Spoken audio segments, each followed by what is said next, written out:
Bonjour, je m'appelle Antoine Albin, je suis actuellement en troisième année de la formation ingénieur travaux publics de l'école des arts et métiers en partenariat avec le CFA Travaux publics de Malmort. Et là nous sommes sur un chantier de sécurisation vis-à-vis des chutes de blocs rocheux.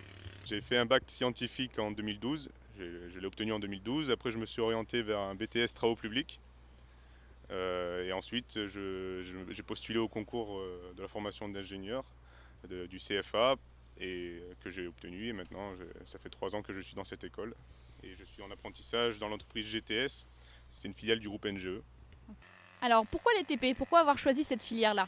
Donc choisir les TP, c'est choisir un domaine dans lequel on peut gérer des hommes, des moyens matériels et surtout un projet de A à Z qui va dans le sens d'améliorer la vie quotidienne des gens. Et aussi donc, toutes les contraintes qui vont autour d'un chantier. Donc le fait de gérer ça, c'est ce qui m'a poussé à aller vers les travaux publics. Alors ingénieur, hein, c'est un gros mot qui peut faire peur. Comment on peut désacraliser un petit peu ça? Je pense qu'on peut orienter le terme d'ingénieur vers le gestionnaire, donc que ce soit à la fois des moyens humains, matériels et techniques. Donc je pense que c'est quelqu'un qui est capable d'être à l'écoute de tout le monde et pour prendre la bonne décision qui s'impose pour le chantier. Est-ce que tu as des pistes à donner pour la préparation au concours? Donc pour la préparation au concours, moi je me suis préparé en étudiant les pistes qui étaient données sur le site internet devenir-ingénieur-tp.com. Et du coup j'ai travaillé ces matières-là avec mes profs de BTS. Et donc c'est ce qu'il faut travailler principalement. Et puis après se donner à fond le jour du concours. Donc la majorité sortent d'un IUT, toi tu as fait un BTS, c'est faisable du coup. Oui, c'est vraiment faisable. Le major de notre promotion est aussi un BTS.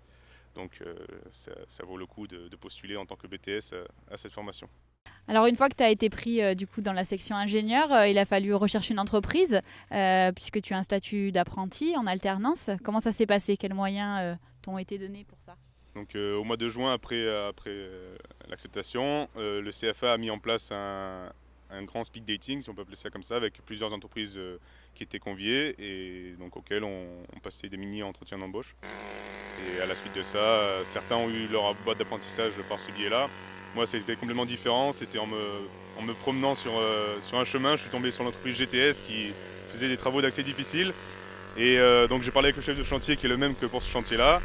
Je lui ai demandé s'il prenait des apprentis dans cette société. Il m'a dit oui, qu'il fallait envoyer une lettre de motivation et un CV. Et à partir de là, ça s'est fait.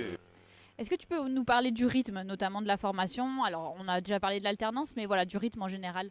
Donc le rythme en général, en première année, on fait 1 mois à l'école, 1 mois en entreprise. La deuxième année, 2 mois à l'école, 2 mois en entreprise. Et donc la dernière année, c'est 2 mois à l'école, septembre-octobre. Puis après, tout le reste en projet de fin d'études. Donc ce rythme est plutôt bien adapté à la vie en entreprise. Est-ce que tu peux nous parler de la qualité de la formation qui est proposée aux arts et métiers, puisque c'est là-bas que vous avez cours? Donc la formation aux arts et métiers permet d'avoir une formation axée travaux et pas études. Donc on a des cours qui sont vraiment axés sur les travaux, la réalisation des chantiers, dans tous les domaines des travaux publics, que ce soit le terrassement, la route, l'ouvrage d'art, les ouvrages ferroviaires. Et tout ça permet d'avoir des connaissances sur chaque domaine et de pouvoir être amené à travailler dans n'importe quel domaine d'activité.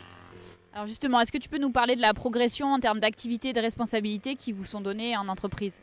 Donc au début, on commence par une phase ouvrier en général. Dans beaucoup d'entreprises, c'est comme ça. Et puis petit à petit, on évolue en devenant plutôt être chef de chantier sur des petits chantiers. Puis après, être conducteur de travaux. Et donc on est amené à gérer des petits travaux en tant que conducteur de travaux qui volent pas très haut au niveau financier, mais ça permet déjà de prendre en main un chantier à soi, tout seul. Est-ce que tu peux nous parler de l'accompagnement qui vous est proposé en entreprise? Donc en entreprise, on a un tuteur en entreprise et on a un référent du CFA qui vient régulièrement nous voir en entreprise pour bien cibler les zones à développer, à développer pendant les 3 ans sur les diverses missions qu'on a en entreprise. Et cela permet d'avoir un cadre tout au long des 3 ans et ne pas être lâché dans la nature dans une entreprise comme ça. Donc comment tu considères ce suivi? Ce suivi est très positif parce que ça met beaucoup de points de passage et ça permet d'impliquer l'entreprise et l'apprenti également pour aller de l'avant et mettre en marche toute cette machine qu'on n'a pas. Quand on arrive en tant qu'apprenti, on est un peu timide, on ne sait pas trop où on va. Et le fait d'avoir ce cadre, ça me permet de prendre des initiatives et d'aller de l'avant. Si tu avais des conseils à donner à un futur apprenti ingénieur, quels seraient-ils? de bien travailler le concours pour se donner le maximum de chances pour pouvoir intégrer cette formation qui est très complète et qui permet d'intégrer les arts et métiers et d'avoir un diplôme reconnu partout en France, et plutôt bien reconnu. Donc dans le premier temps c'est cela, et puis après profiter des 3 ans de la formation d'ingénieur, parce que ça passe très vite et il y a beaucoup de choses à apprendre et à garder en mémoire pour la vie future.